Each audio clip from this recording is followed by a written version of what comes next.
Olá, gente desse canal maravilhoso, estamos aqui para mais um vídeo e hoje vou mostrar para vocês mais um vídeo de react e dessa vez de desenho.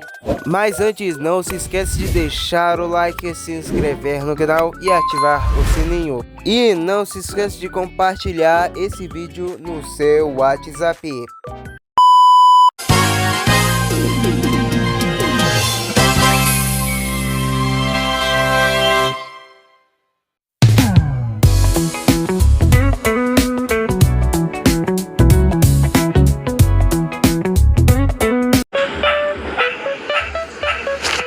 Hey there, my little yellow bro. You cafe sketching? Nice. Good effort. Kinda cute. But here, let me show you my sketchbook. I'm thinking about form, gesture, and construction. Don't forget line clarity. What are you doing? Very cool sketches, my friend. Take a look at my sketchbook. You know, I'm nowhere near as good as you, nor am I very good. I kind of suck at the moment, but I don't know. What are you talking about, bro? These are so good. You're an art god. You're so much better than me. Nah, bro, I'm only a student. Look at you. Your drawings are great. Switchies! It's the quality of the tool that matters. Look at yours. Your sketchbook is longer than mine. But yours is girthier and thicker. Oh my god, yeah, look at that's those a good sketches. sketchbook. The quality. That's a really Oh my good god.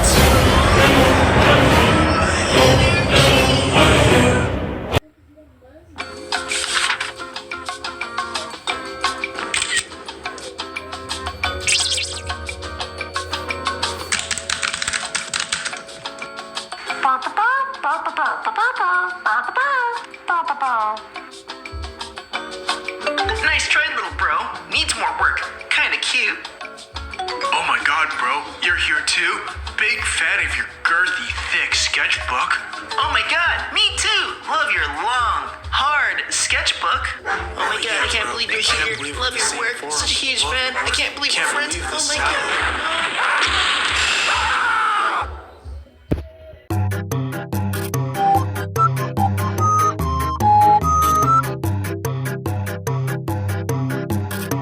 What is perspective? How do we draw within it?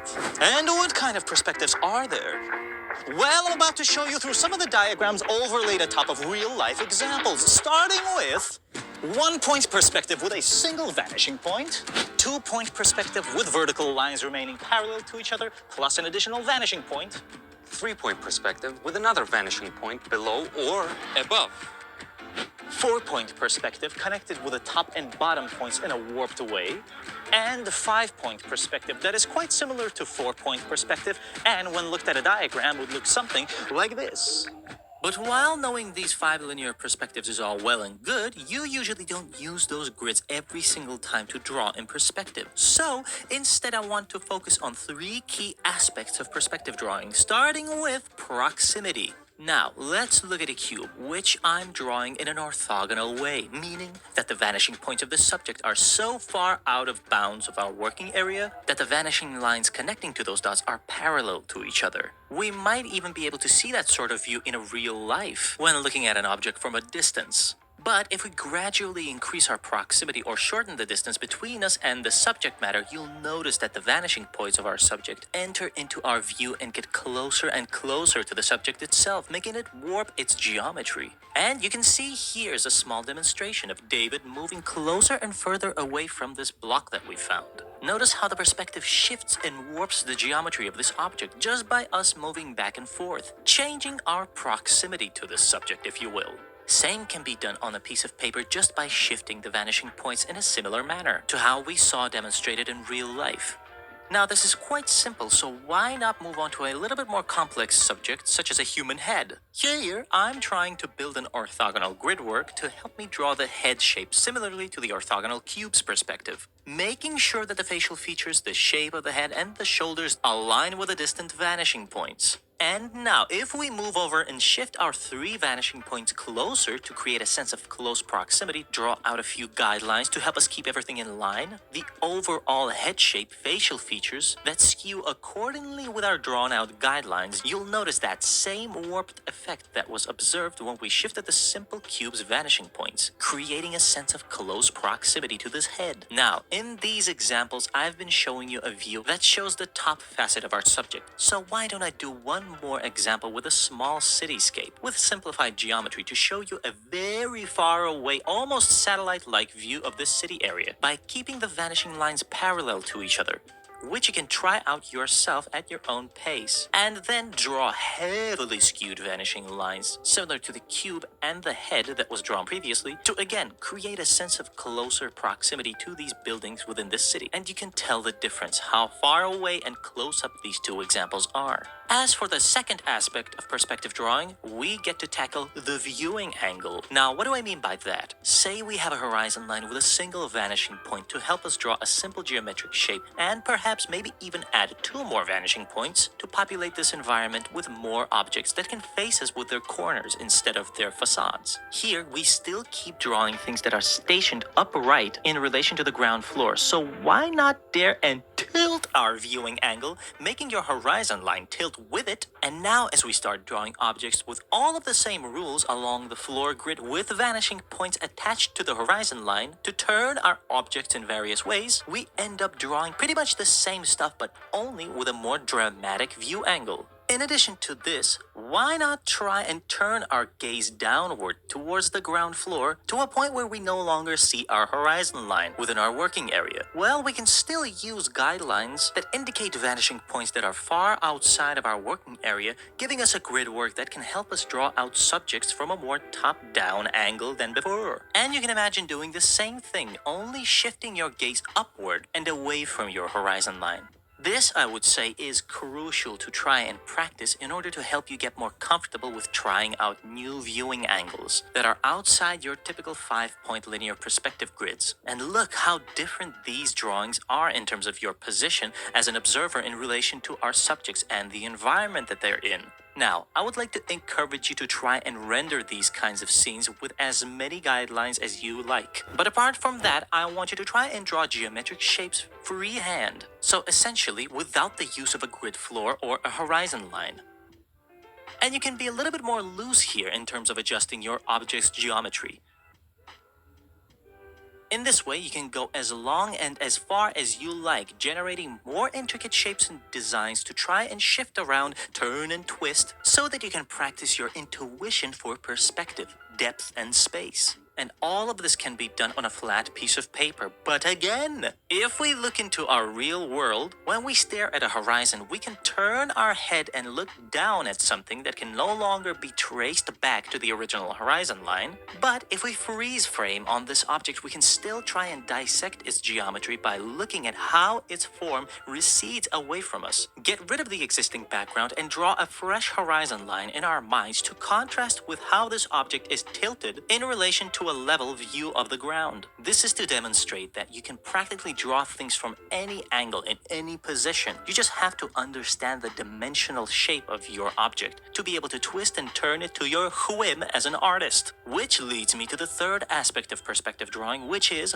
foreshortening. This is easier for me to explain by drawing a rectangle and a circle. Now, you might think that these are two different geometric objects. However, if we shift them in a certain way, oh look, it's just two identical cylinders. Only on one side, we see a top view, and on the other, we see the front silhouette. So just by shifting these cylinders, we observe a phenomena that we can call foreshortening, whereby you proportionally contract the subject's geometry in the direction of depth, so that an illusion of projection or extension in space is obtained. So as an exercise, you can again go back to a cube and make several iterations of it turning in space, which can get your eyes and hands accustomed to spinning your drawings in a 3-dimensional way. So practice with as many objects as you can, flip them around, find some in your house, and hold them at a weird angle to see how their geometry changes when you flip and turn them. Now this may seem silly, but you'll find this skill very useful when trying to draw a human arm that is pointed straight at you. Thank thanks for watching. This was a quick and condensed one. Let's see how this fares with y'all. And if you like these kinds of videos, we will make more lengthier versions, possibly some live streams in the near future.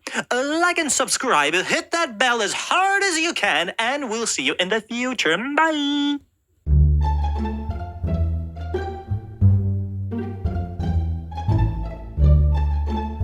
Stand, inhabit, have full confidence in, but realize the fact that sometimes those things don't hold you back. It's not technical training anymore, it's breaking technical. Here's the problem though, I'm scared of this step. This particular sketchbook is my current daily carry sketchbook.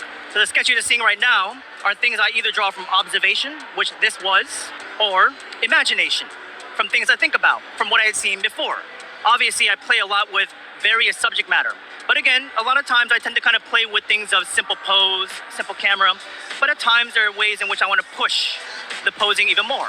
I'm going to be honest with you guys. I have a feeling of something I'm trying to express. I can get a sense of it in my mind. I can almost somewhat picture it, but I haven't really captured it on the page to the levels that I'm actually feeling. And I'm talking about things like motion, movement, energy, action. And energy is not always about the posing of the actual figure. It could be about the line work. It could be about the camera. It could be about possibly the abstraction. I'm so logical and I'm beholden to the observations of reality, humans and animals and stuff like that. And I want to draw them as they are. That's how I've been trained and that's how I think. But I'm trying to get away from this now. I don't want to discard this, but I want to infuse more of a sense of what I want to actually capture as a feeling of energy. It's very experimental and it's very, again, still abstract to me. So I'm trying to formulate an idea verbally and pictorially as a way to really capture what I'm thinking. What I'm going to draw, I don't have reference to. So I'm going to pull from things out of my own memory and an idea of how I visualize through pose. Let's do a picture. Someone throwing a baseball. Now, I've thrown a baseball before in my youth, so I kind of know what that feels like. I know where my hand goes. I kind of know how my body twists, how my leg comes up, and at what moment do I release the ball. I'm actually going through physical motion right now. As I'm doing this, it gives me context about what the pose should feel like. Let's establish where his head's gonna go. Shoulder, upper torso, leg is up here, leg down here. These dots just give me a framework of what to fit within the image. So the entire body will be drawn. I'm sure you guys have experienced many times where you'll draw like a head, and you put it in a position, you start drawing, and you run out of space. You cut off the legs, right? And what happens then? You squeeze it in there, and the proportion gets all wonky. And then that so many times. So I'm gonna say the shoulder is gonna be in this area. I can start wherever. Head, torso, shoulder, wherever it's gonna be. Let's put the head right about here. His arm is gonna come out this direction. You know what, I'm gonna reposition the head a little bit higher. So this stage of the sketch is about being able to explore, to get a sense of where things are, to give myself an idea. This is where the torso will start to come up in this direction. Lower hip section. His leg will come forward this way, and his other leg will be back. Other arm back over here. This is where the ball is gonna be. So this quick sketch gives me just a first impression. Now, do I do this all the time for all my sketches? In these books, I don't. I don't do this process, okay? I do this for educational purposes and show you what I'm thinking. Now, I'm not against doing thumbnails and sketches. Even though I do a lot of one-to-one, just straight drawing, people ask me, it's like, you don't seem to have to do an underlay or a thumbnail, but it's like, I don't, but this is a very important part of the process that all pros need to do, okay? So just because I can draw straight into it, doesn't mean that this is some kind of like lower quality piece of work. This is gonna be equally as valuable as some highly rendered piece that I can do. So here's my first study of a ball being thrown. It's like, okay, standard pose, but you know what, I'll try something else. Over here, let's try another iteration. Same thing, I'm gonna put the shoulder here, arm coming this direction, head's gonna be there, body twisting up, leg coming this direction, but this time I'm gonna put the leg to the side more, like that. When I would have dinners with Kim Jong-gi and the Superani team, we would sit and do this, actually. Just draw forms and shapes. I would ask him, it's like, you know, what do you think I could improve, or what are areas that you can kind of give me advice on? And we would talk about this in dinners in the years past. And he would show me sketches like this, forms, all the time. Eu espero que vocês tenham gostado. Um grande abraço e falou, galera!